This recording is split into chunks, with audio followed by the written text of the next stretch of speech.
हिंदी में यूपीएससी की तैयारी से संबंधित प्रोग्राम्स को देखने के लिए सब्सक्राइब करें स्टडी IQ IAS हिंदी।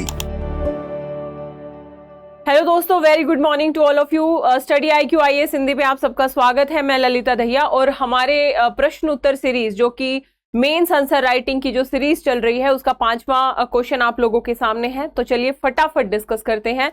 दोस्तों, आज का जो हमारा क्वेश्चन होगा वो बेसिक स्ट्रक्चर के ऊपर होगा, मूल ढांचे के ऊपर होगा और इस बार के मेंस के पॉइंट ऑफ व्यू के से भी ये मुद्दा काफी ज्यादा महत्वपूर्ण है क्योंकि काफी चर्चा में था। तो चलिए सबसे पहले क्वेश्चन देखें।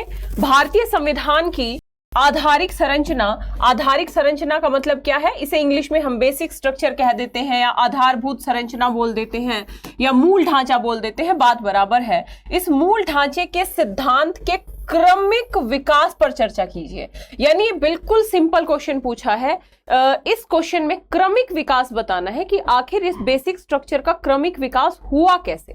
ठीक है, तो सबसे पहले इसका स्ट्रक्चर क्या होना चाहिए? सबसे पहले इसका स्ट्रक्चर होना चाहिए कि आप जब भूमिका लिखेंगे इस क्वेश्चन की, तो इस भूमिका में ही आपको थोड़ा सा बैकग्राउंड बता देना चाहिए कि 1973 में केशवानंद भारतीवाद में मूल ढांचे की संकल्पना का सिद्धांत दिया और इस संकल्पना के सिद्धांत का मतलब क्या है ना, ये समझाना पड़ेगा और कुछ एग्जाम्पल दे दो कि इस मूल ढांचे की संकल्पना के सिद्धांत में क्या क्या मुद्दे शामिल हैं। ये आपने एक भूमिका बता दी ताकि एग्जामिनर को ये लगे कि हाँ, इससे पता है मूल ढांचे की संकल्पना के बारे में। और फिर नेक्स्ट हम शुरू कर देंगे इसका क्रमिक विकास कि भाई इसका क्रमिक विकास कहां से हुआ, यानी पहले कौन सा वाद आया, उसमें क्या मुद्दे थे, फिर कौन सा वाद आया। तो इस तरीके से हमें ये क्वेश्चन डील करना पड़ेगा। बिल्कुल स्ट्रेट फॉरवर्ड क्वेश्चन है। तो चलिए शुरू करते हैं। यदि हम शुरू में देखें तो आप बता सकते हो कि सर्वोच्च न्यायालय द्वारा केशवानंद भारतीवाद 1973 में मूल ढांचे के सिद्धांत को स्थापित किया गया था और बेसिकली ये जो सिद्धांत है इसकी कोई एक सटीक परिभाषा नहीं है, लेकिन ये कहीं ना कहीं संसद की जो संवैधानिक शक्तियां हैं उनको सीमित करने का प्रयास करता है ताकि संसद की संविधान संशोधन की शक्तियों पर सीमाएं आरोपित करता है ताकि संविधान की आधारिक संरचना में कोई परिवर्तन ना किया जाए और जो मौलिक सिद्धांत हैं हमारे संविधान के वो सुरक्षित रह पाए, जैसे कि शक्तियों का पृथक्करण, संसदीय शासन प्रणाली, न्यायपालिका की स्वतंत्रता, न्यायिक समीक्षा का सिद्धांत, पंथ निरपेक्षता, गणतंत्र, लोकतंत्र। ये क्या है? ये सब आधारभूत ढांचे का भाग है। तो आपने एग्जामिनर को ये क्लियर कर दिया कि हमें बेसिक स्ट्रक्चर का पूरा कंसेप्ट पता है। ये लो, भूमिका में आपने बिल्कुल क्लियर कर दिया। ठीक है, तो भूमिका में हमें यही बताना पड़ेगा और कुछ एग्जाम्पल दे दिए। जैसे आपको वैसे तो बेसिक स्ट्रक्चर को अभी पूरी तरीके से डिफाइन नहीं किया गया है ना, और इसमें लगभग 25-30 के आसपास जो सिद्धांत हैं वो शामिल हैं, लेकिन सारे के सारे तो आप मेंस आंसर राइटिंग में लिख नहीं सकते। तो आप 5-6 एग्जाम्पल दे दोगे तो भी आपका काम चल जाएगा। इससे ये होता है कि आपको पता है कि क्या क्या बेसिक स्ट्रक्चर में शामिल है, जैसे संसदीय प्रणाली हो गई, न्यायपालिका की स्वतंत्रता हो गई, न्यायिक समीक्षा हो गई, विधि का शासन है, शक्तियों का पृथक्करण है, भारतीय राजनीति की संप्रभुता है, धर्मनिरपेक्ष चरित्र है, गणतंत्रात्मक प्रकृति है भारतीय संविधान की। तो ये सब के सब क्या है? बेसिक स्ट्रक्चर है, मूल ढांचा है। यानी संसद चाह कर भी इन सिद्धांतों में संशोधन नहीं कर सकती। 368 की संविधान संशोधन की प्रक्रिया के द्वारा भी इन सब सिद्धांतों में संशोधन नहीं किया जा सकता। अब हम इसके क्रमिक विकास को समझेंगे। तो क्रमिक विकास में सबसे पहला वाद आता है दोस्तों शंकरी प्रसादवाद 1951। इस शंकरी प्रसादवाद में बेसिकली ये मुद्दा आता है कि जो अनुच्छेद 368 है, यानी संविधान संशोधन करने की प्रक्रिया के द्वारा क्या फंडामेंटल राइट में संशोधन किया जा सकता है, हाँ या ना। तो इस शंकरी प्रसादवाद में निर्णय दिया गया कि संसद 368 की प्रोसेस के द्वारा मौलिक अधिकारों में संशोधन कर सकती है। ध्यान से सुनना, बहुत इंपॉर्टेंट है ये। यानी संशोधन क्या कर सकती है संसद, लेकिन यह संशोधन 368 की प्रोसेस के द्वारा ही कर सकती है, साधारण विधि के द्वारा नहीं कर सकती। यानी यदि मौलिक अधिकारों में कुछ परिवर्तन करना है, कम करना है, तो केवल विधि बना के, आपको इतना तो पता होगा, विधि मतलब सामान्य कानूनी प्रक्रिया और संविधान संशोधन मतलब एक स्पेशल प्रोसेस होती है संविधान में संशोधन करने की। तो मौलिक अधिकारों में संशोधन करना है तो संवैधानिक संशोधन की प्रक्रिया के द्वारा होगा, विधि के द्वारा नहीं होगा। मतलब इन्होंने कह दिया कि संसद संशोधन कर सकती है फंडामेंटल राइट में। उसके बाद आता है 1967 में गोलकनाथवाद। याद रखिएगा, अगर इस तरीके का क्वेश्चन आता है क्रमिक विकास, तो आपको इन वादों का जिक्र करना ही पड़ेगा। यदि आप इन वादों का जिक्र अपने आंसर राइटिंग में नहीं करते हैं तो नंबर अच्छे नहीं मिलेंगे। दूसरा वाद गोलकनाथवाद आता है 1967 में, और इस वाद में जो शंकरी प्रसाद वाद में निर्णय दिया था सुप्रीम कोर्ट ने, उस निर्णय को पलट दिया और यह कह दिया कि संसद को मौलिक अधिकारों में संविधान में संशोधन करने की कोई शक्ति नहीं है। यानी संसद मौलिक अधिकारों में संशोधन कर ही नहीं सकती। यहां पे आपको ध्यान रखना पड़ेगा आर्टिकल 13 का एक एक्सप्लेनेशन जो इस गोलकनाथवाद में किया गया। आर्टिकल 13 आपको पता है क्या कहा गया है आर्टिकल 13 में, कि कोई भी विधि, उपविधि, नियम, उपनियम, आदेश, अध्यादेश अगर फंडामेंटल राइट में है ना, अगर कोई भी विधि, उपविधि, नियम, उपनियम, आदेश, अध्यादेश अगर फंडामेंटल राइट में संशोधन करते हैं तो वो वहां तक अवैध होंगे जहां तक वो मौलिक अधिकारों में परिवर्तन कर रहे हैं। यानी विधि के द्वारा आप मौलिक अधिकारों में परिवर्तन नहीं कर सकते, ये तो सबको पता है। लेकिन इस गोलकनाथवाद में एक अलग डेफिनेशन दी गई और ये कहा गया कि देखो भाई, ये जो 368 के तहत संविधान संशोधन की जो प्रोसेस है ना, संविधान संशोधन है ना, ये भी एक प्रकार की विधि है, ये भी एक प्रकार की विधि है। इसलिए आप 368 के द्वारा भी मौलिक अधिकारों में संशोधन नहीं कर सकते। इन्होंने बेसिकली गोलकनाथवाद ने आर्टिकल 13 के तहत विधि के अंतर्गत ही संविधान संशोधन को माना। ठीक है, उसके बाद संसद को लगा कि भाई अब हमें कुछ करना पड़ेगा। उसके बाद संसद, अच्छा इसमें नहीं लिखा है, आप ध्यान रखना, इस गोलकनाथवाद के बाद 24वां 25वां संविधान संशोधन संसद लेके आती है।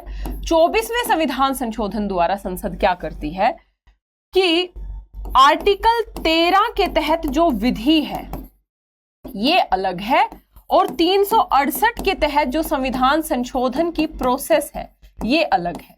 यानी अगर 368 के तहत फंडामेंटल राइट में संशोधन किया जाएगा तो वो वैध होगा, क्योंकि ये संविधान संशोधन की प्रक्रिया के तहत किया गया है और आर्टिकल 13 विधि है और आर्टिकल 13 से 368 अलग है। तो जो गोलकनाथवाद में डिफाइन किया था ना, गोलकनाथवाद में क्या किया था, आर्टिकल 13 के तहत विधि में ही संविधान संशोधन की प्रक्रिया को मान लिया था।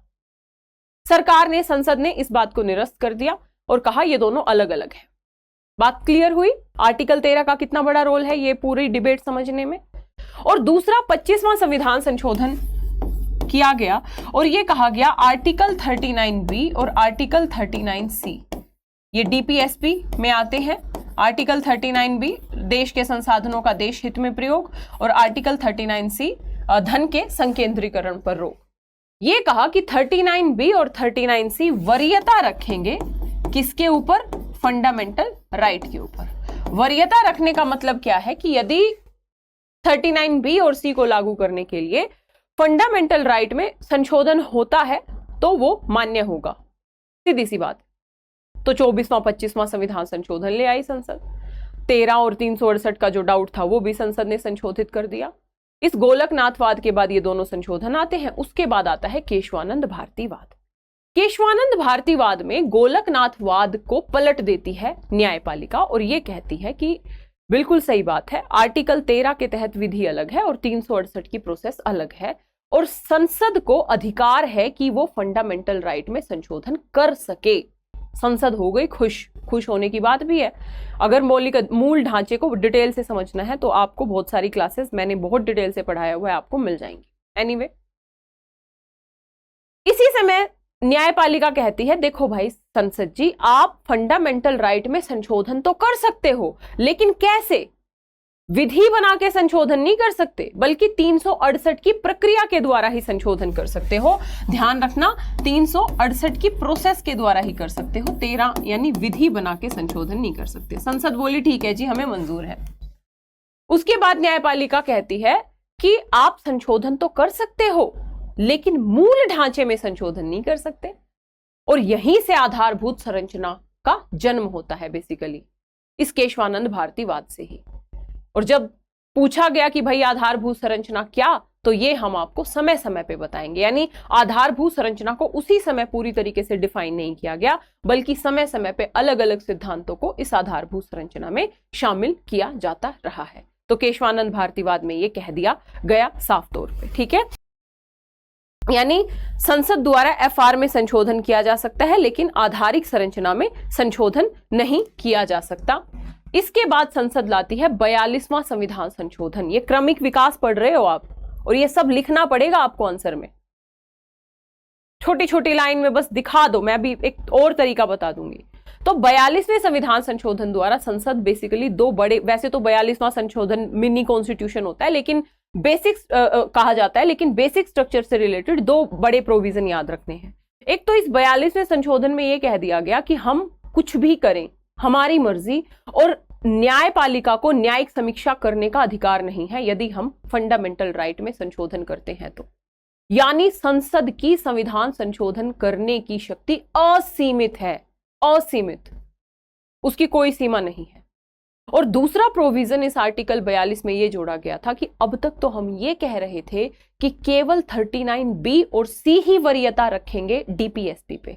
अब हम ये कह रहे हैं कि सारे के सारे, वरीयता रखेंगे मौलिक अधिकारों पे। अब हम ये कह रहे हैं कि सारे के सारे डीपीएसपी वरीयता रखेंगे फंडामेंटल राइट।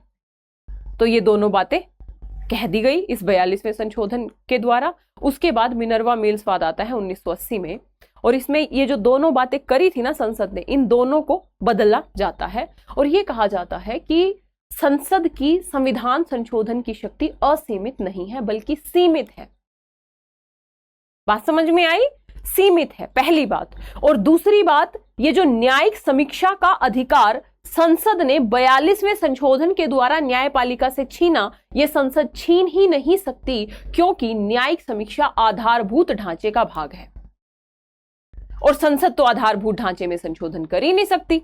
बात समझ में आई बच्चे? तो मिनर्वा मिल्स में ये दोनों बातें कह दी गई कि भाई एक तो आपकी शक्ति सीमित है, एक न्यायिक समीक्षा की जो हमारी शक्ति है वो आधारभूत ढांचे का भाग है, उसमें आप परिवर्तन नहीं कर सकते। और तीसरी बात जो कह दिया था ना कि सारे के सारे डीपीएसपी फंडामेंटल राइट के ऊपर वरीयता रखेंगे, तो यहां पे बैलेंस का सिद्धांत दिया मिनर्वा मिल्स में और ये कहा कि डीपीएसपी और फंडामेंटल राइट संतुलन पे आधारित हैं, एक ही गाड़ी के दो पहिए हैं, कोई किसी के ऊपर वरीयता नहीं रखेगा, बल्कि दोनों में बैलेंस होना जरूरी है।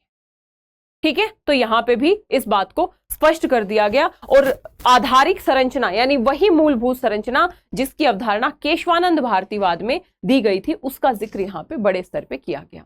इसके बाद वामन राव मामला आता है 1981 में। इस वामन राव मामले में यह कह दिया गया कि जो केशवानंद भारतीवाद में आधारभूत संरचना का सिद्धांत दिया गया है वो बिल्कुल वैलिड है, वो बिल्कुल वैध है। और 24 अप्रैल 1973 यानी जिस दिन यह मूल ढांचे की संकल्पना आई थी, उसके बाद जितने भी संवैधानिक संशोधन हैं उन पे ये आधारभूत ढांचे का सिद्धांत लागू होगा। यानी यदि न्यायपालिका को, सुप्रीम कोर्ट को लगता है कि कोई मुद्दा आधारिक ढांचे का भाग है और उसमें संसद ने संशोधन कर दिया गया है, तो वो अवैध हो जाएगा। ठीक है, यानी यह सिद्धांत, और अब फिर कंक्लूजन में हम ये दे सकते हैं, इस प्रकार ये सिद्धांत निरंतर विकसित हो रहा है और समय समय पे न्यायपालिका आधारभूत संरचना में बहुत सारे मुद्दों को शामिल करती जा रही है। ठीक है, ध्यान रखिएगा, ये इसका सिंपल सा आंसर है। कुछ है इस आंसर में, लेकिन आप ध्यान रखना, आपने भूमिका बता दी, भूमिका में ही मैंने आपको बता दिया था कैसे करना था।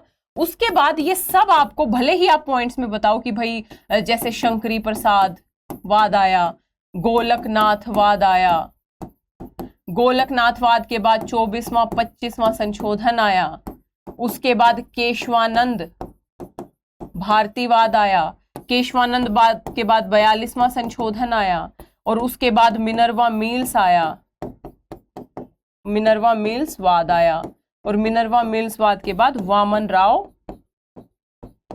वाद आया। और यहां तो बिल्कुल स्पष्ट हो गया कि 24 अप्रैल 1973 के बाद जितने भी मामले हैं उन सब की समीक्षा आधारभूत संरचना के आधार पे हो सकती है। ठीक है, ध्यान रखिएगा। इस तरीके से ये क्वेश्चन आपको लिखना है। लिखने का एक बार खुद से प्रयास करना। पीडीएफ आपको Lalita Dahiya academy Telegram channel पे मिल जाएगी, यहां से आप डाउनलोड कर लेना, अपने नोट्स कलेक्ट करते रहना, है ना, ध्यान रखना। होप आपको आज की क्लास अच्छी लगी होगी, क्वेश्चन समझ में आया होगा। और यदि मूल ढांचे की संकल्पना ही आपकी क्लियर नहीं है तो फिर दिक्कत है। उसके लिए यूट्यूब पे मेरी 2-3 क्लासेस हैं, एक बार अच्छे से सुन लो, सारे फंडे क्लियर हो जाने हैं आपके। ठीक है, ध्यान रखिएगा। आंसर राइटिंग में इस तरीके के क्वेश्चन बहुत सिंपल लगते हैं, लेकिन यदि आपने इन फैक्चुअल बेसिस का यूज नहीं किया, वादों का, संविधान संशोधनों का, तो फिर नंबर नहीं मिलेंगे, कितना भी लिख के आ जाना फिर। ठीक है, तो ये तरीका होता है आंसर राइटिंग का। होप आपको ये सीरीज बहुत लाभदायक लग रही होगी और आप निश्चित तौर पे आपकी सफलता में ये सीरीज मील का पत्थर साबित होने वाली है। तो अगर इस तरीके की वीडियोस और चाहते हो तो वीडियो को लाइक करें, शेयर करें, जितना ज्यादा शेयर कर सकते हैं। कमेंट जरूर करें, आपके कमेंट बहुत मोटिवेट करते हैं। चैनल पे यदि नए हैं तो सब्सक्राइब करें। बाकी स्वस्थ रहिए, मस्त रहिए, ऑल द बेस्ट। हिंदी में यूपीएससी की तैयारी से संबंधित प्रोग्राम्स को देखने के लिए सब्सक्राइब करें स्टडी IQ IAS हिंदी।